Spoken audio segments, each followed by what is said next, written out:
ꯃꯦꯗꯤꯁꯟꯕꯤꯌꯨ ꯑꯩꯈꯣꯏꯅ ꯍꯧꯗ꯭ꯔꯤꯉꯩ ꯃꯃꯥꯡꯁꯤꯗ ꯈꯪꯅꯕ ꯍꯣꯠꯅꯕꯤꯌꯨ ꯑꯗꯣꯝꯒꯤ ꯑꯀꯣꯏꯕꯗ ꯂꯩꯔꯤꯕꯁꯤꯡ ꯑꯗꯨ ꯍꯣꯡꯕꯒꯤ ꯃꯊꯧ ꯇꯥꯗꯦ ꯑꯗꯣꯝꯒꯤ ꯍꯛꯆꯥꯡ ꯏꯪꯊꯔꯛꯅꯕꯒꯤꯗꯃꯛꯇ ꯑꯗꯣꯝꯒꯤ ꯅꯥꯇꯣꯟꯗꯒꯤ ꯁꯣꯔ ꯇꯞꯅ ꯆꯤꯡꯁꯤꯟꯕꯤꯌꯨ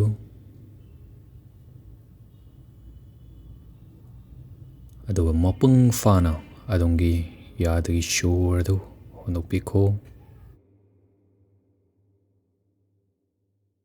ꯑꯃꯨꯛꯀ ꯇꯧꯁꯤ ꯅꯥꯇꯣꯟꯗꯒꯤ ꯇꯞꯅ ꯆꯤꯡꯁꯤꯟꯕꯤꯌꯨ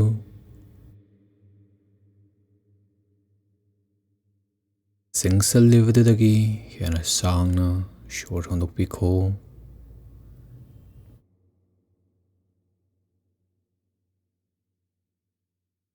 ꯒꯨꯗ ꯆꯞ ꯆꯥꯔꯦ ꯑꯗꯣꯝꯒꯤ ꯂꯦꯡꯖꯨꯝ ꯈꯖꯤꯛꯇꯪ ꯊꯥꯗꯕꯤꯌꯨ ꯐꯣꯔꯁ ꯇꯧꯕꯤꯒꯅꯨ ꯅꯝꯐꯨꯗ ꯇꯧꯕꯤꯒꯅꯨ ꯑꯗꯨꯕꯨ ꯑꯗꯣꯝꯒꯤ ꯍꯛꯆꯥꯡꯗ ꯋꯥꯔꯤꯕ ꯑꯗꯨ ꯊꯥꯗꯕ ꯌꯥꯔꯦ ꯍꯥꯏꯅ ꯈꯪꯍꯜꯂꯤꯕꯅꯤ ꯑꯗꯣꯝꯒꯤ ꯈꯗꯥꯡ ꯆꯦꯛꯁꯤꯟꯕꯤꯔꯒꯅꯨ ꯑꯗꯣꯝꯒꯤ ꯂꯩ ꯔꯤꯂꯦꯛꯁ ꯇꯧꯕꯤꯌꯨ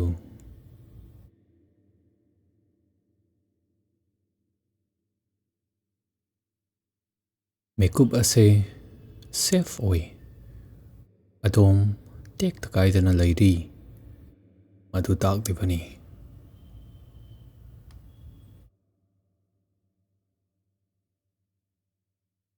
ꯁꯣꯔ ꯆꯤꯡꯁꯤꯟꯁꯤ 1 2 3 4 ꯍꯣꯜ 1 2 ꯁꯥꯡꯅ ꯍꯣꯟꯗꯣꯛꯄꯤꯌꯨ 6 5 4 3 2 1 ꯑꯃꯨꯛꯀ ꯇꯧꯁꯤ ꯆꯤꯡꯁꯤꯟꯕꯤꯌꯨ 4 ꯁꯦꯀꯦꯟ ꯍꯣꯜ ꯍꯣꯟꯗꯣꯛꯄꯤꯌꯨ 6 5 4 3 2 1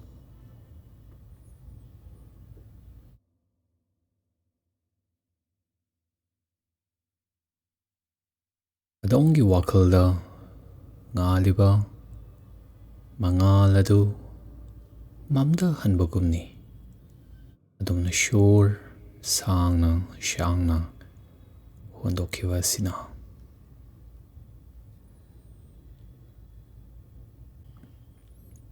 ꯏꯃꯦꯖꯤꯟ ꯇꯧꯕꯤꯌꯨ ꯑꯗꯣꯝꯅ ꯉꯁꯤ ꯍꯧꯖꯤꯛ ꯎꯔꯤꯕ ꯁ꯭ꯇ꯭ꯔꯦꯁ ꯑꯁꯤ ꯆꯔꯥꯡꯅꯕ ꯀꯥ ꯑꯃꯗ ꯇꯥꯔꯤꯕ ꯃꯈꯣꯜꯁꯤꯡ ꯑꯗꯨꯅꯤ ꯍꯥꯏꯅ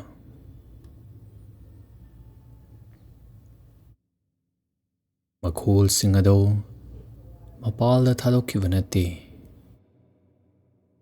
ꯑꯗꯨꯕꯨ ꯑꯗꯣꯝ ꯅꯍꯥꯛ ꯈꯖꯤꯛ ꯃꯅꯤꯡ ꯍꯟꯗꯣꯔꯛꯄꯅꯤ ꯑꯗꯣꯝꯒꯤ ꯍꯛꯆꯥꯡ ꯐꯥꯎꯅꯕ ꯍꯣꯠꯅꯕꯤꯌꯨ ꯑꯗꯣꯝꯅ ꯐꯝꯂꯤꯕ ꯑꯗꯣꯝꯅ ꯂꯩꯔꯤꯕ ꯃꯐꯝ ꯑꯗꯨꯅ ꯑꯗꯣꯝꯒꯤ ꯑꯔꯨꯝꯕ ꯑꯗꯣꯝꯒꯤ ꯍꯛꯆꯥꯡ ꯑꯁꯤꯕꯨ ꯉꯥꯛꯂꯤꯕꯗꯨ ꯏꯁꯥꯅ ꯏꯁꯥ ꯉꯥꯛꯈꯠꯇꯕ ꯌꯥꯗꯦ ꯍꯥꯏꯅ ꯂꯩꯇꯦ ꯍꯧꯖꯤꯛꯇꯤ ꯃꯥꯂꯦꯝ ꯑꯁꯤꯅ ꯑꯗꯣꯝ ꯄꯣꯊꯥꯍꯟꯕꯤꯌꯨ ꯑꯗꯣꯝꯗ ꯋꯥꯔꯤꯕꯁꯤꯡ ꯈꯟꯖꯤꯜꯂꯤꯕꯁꯤꯡ ꯄꯤꯊꯕꯤꯈꯣ ꯊꯝꯕꯤꯈꯣ ꯑꯗꯣꯝꯒꯤ ꯈꯨꯠ ꯑꯃ ꯑꯗꯣꯝꯒꯤ ꯊꯕꯥꯛꯇ ꯅꯠꯇ꯭ꯔꯒ ꯄꯨꯛꯇ ꯊꯝꯕꯤꯌꯨ ꯁꯣꯔ ꯍꯣꯟꯖꯤꯜꯂꯛꯄ ꯃꯇꯝꯗ ꯋꯥꯡꯈꯠꯂꯛꯂꯤꯕ ꯍꯣꯟꯗꯣꯛꯈꯤꯕ ꯃꯇꯝꯗ ꯇꯥꯈ꯭ꯔꯤꯕ ꯐꯥꯎꯅꯕ ꯍꯣꯠꯅꯕꯤꯌꯨ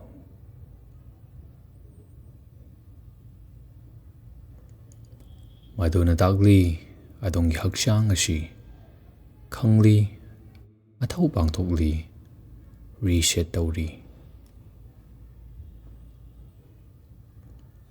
Wakhal kaya khalakini adubu chatkini. Makhoida inabagi mathau tade. Adomna makhoibu thongnao amadagi miyoi kaya chakkibadu adomna yenglibani haina khanbiu.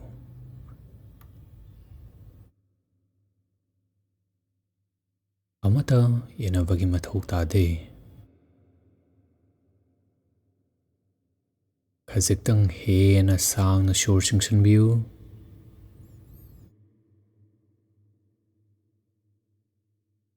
Aduga hondorakpa matamda tapna haibiu. Punamak aiki loinavak mathau taba natte. Amuktanga punamak loinamak aigi mathau taba natte. Madu dahanbiu. Adomna chetna paishilaga thamambadu hauzik thadorakpada adongi hakshangda faurakliba nungairakpadu khangnabu honabiu. Adongi mihul taptharakli, adongi mai relax oirakli, adongi shor tuminna holakli.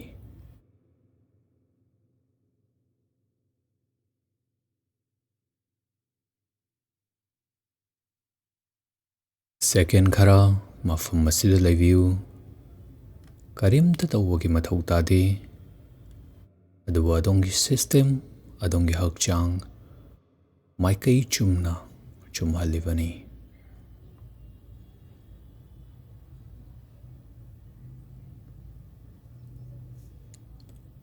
Aduga adomna mit pangthokchingai mamangda khangnaba honabiu masigi ahongbasi.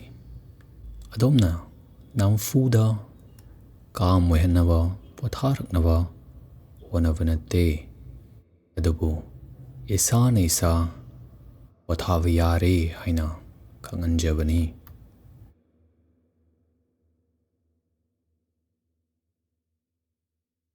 Madu reset tawagi potharakpagi ahanba layer ni. Masidagi hena adongi hakshangna sangba yaribani khangba tarabada.